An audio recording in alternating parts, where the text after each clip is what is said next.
So you were targeting whatever the hell was on your mind for 100,000 plus in savings or investable assets, but where you saved it doesn't allow you to purchase. Real estate, unfortunately, has the ability to outpace your earnings or equity accumulation with fees and costs. There's a lot of costs with real estate, but you have to keep in mind, it is pretty easy. It's pretty easy for you to lose the progress or the gains in net proceeds when it comes to real estate. So we all know $100,000 in savings or investable assets is still a pivotal benchmark to reach for financial stability at the least. One of the reasons this has become so difficult to achieve and why probably less than 20% of people actually reach these numbers is really going to be the strategy on what vehicles you need to take to get there.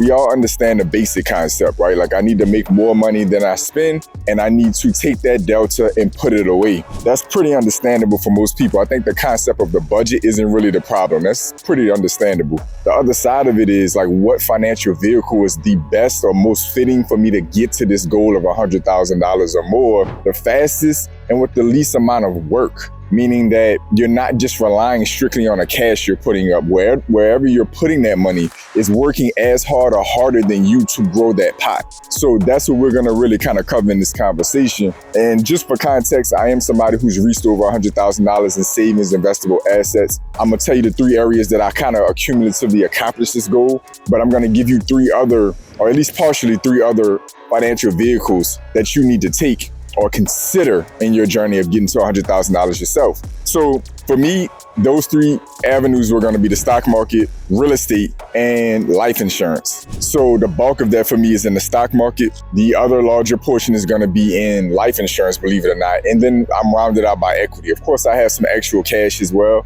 but I do my best not to keep too much more than what I need for reserves and etc. Okay. So really the 3 major avenues we're going to look at is going to be deposit accounts, the stock market, and real estate. You have to understand that you're fighting an uphill battle when it comes to saving $100,000 or getting to $100,000 in investable assets. You are fighting against inflation. You're fighting against different fees. You're fighting against maintenance costs. You're fighting against a lot of stuff. And we're going to kind of cover that really quickly in this video. The order I'm going to cover this in is going to be based around which is the slowest vehicle and the one that's going to require the most work. And then I'm going to kind of graduate up into the one that's going to likely get you the best returns and the least amount of work on your end to accomplish those returns to get you to that $100,000 plus mark. So the first is going to be deposit accounts. We're all familiar with checking, savings, CDs, money markets. This is going to be the bottom of the barrel when it comes to the speed and the amount of labor it's going to take for you to accomplish $100,000. The reason for that is because it's the safest out of the bunch. The low risk, low reward,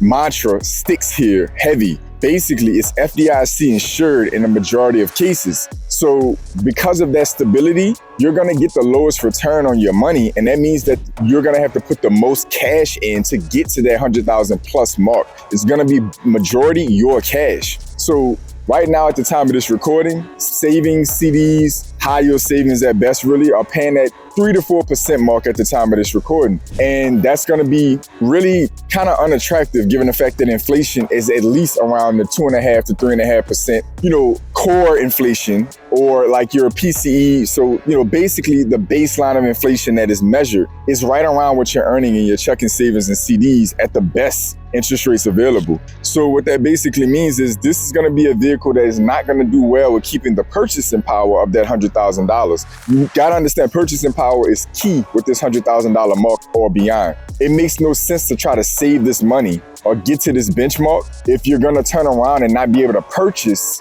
what you were able to purchase when you first started the journey. So you were targeting whatever the hell was on your mind for 100,000 plus in savings or investable assets, but where you saved it doesn't allow you to purchase or accumulate the same amount of resources or tangible goods and services that you once were. So purchasing power is everything. That $100,000 is nothing if it only buys you $10,000 in goods and services when you go to use it. So deposit accounts are going to be the worst case scenario. Now they're good for accessibility. And so that's something you do need to keep in mind. It doesn't mean you don't need to use them at all. It just basically means that in the long term, it's gonna get you there the slowest because it's the safest. The next is gonna be real estate. To put context on it for you, real estate gets a lot of hype and attention, and it's because it pays you so many different ways if done effectively. You're gonna have equity appreciation, cash flow if you buy an investment property, mortgage pay down, tax benefits. So there's a lot of different ways real estate can give you a surplus. Here's the caveat. The barrier to entry is higher with real estate, and real estate, unfortunately, has the ability to outpace your earnings or equity accumulation with fees and costs. There's a lot of costs with real estate: insurance, taxes, maintenance, repairs. All of these different things, whether you have an investment property or a primary residence, are all costs that are rising consistently that may be outpacing your equity gains, your mortgage pay down, if you're not paying attention and you're not careful.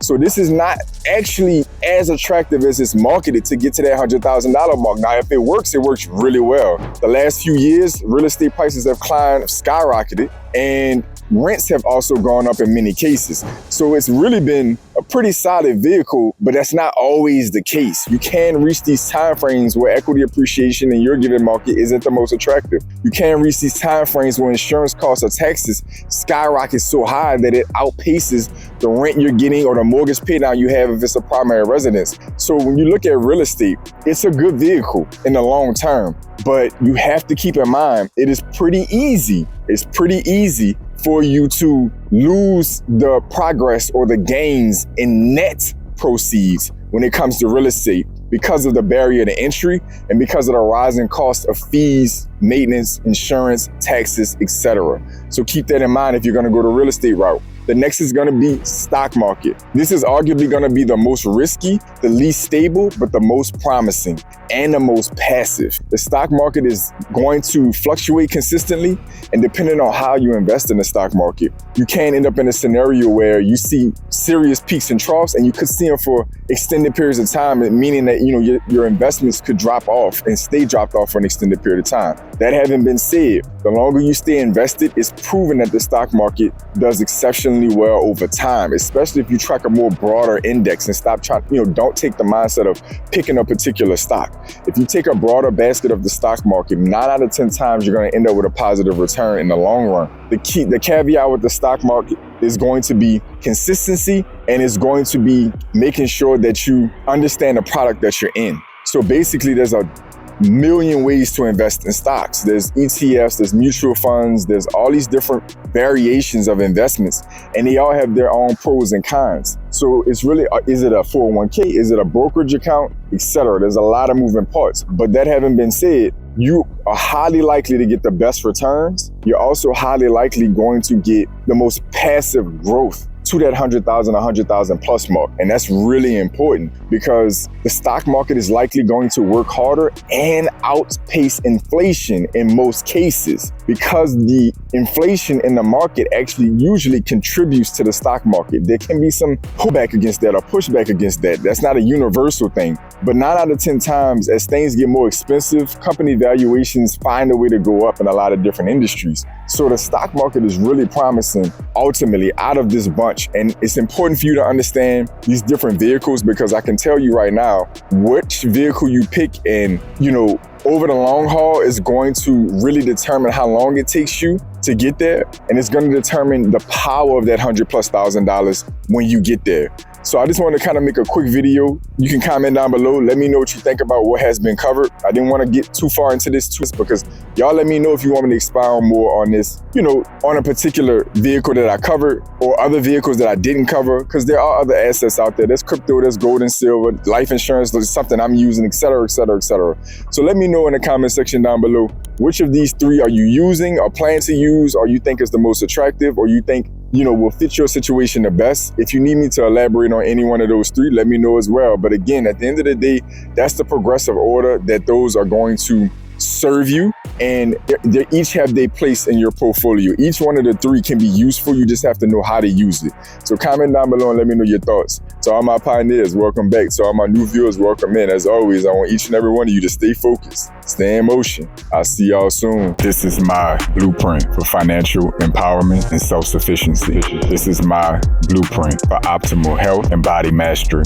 This is my blueprint for mental, physical, and spiritual momentum. This is my blueprint for prosperity.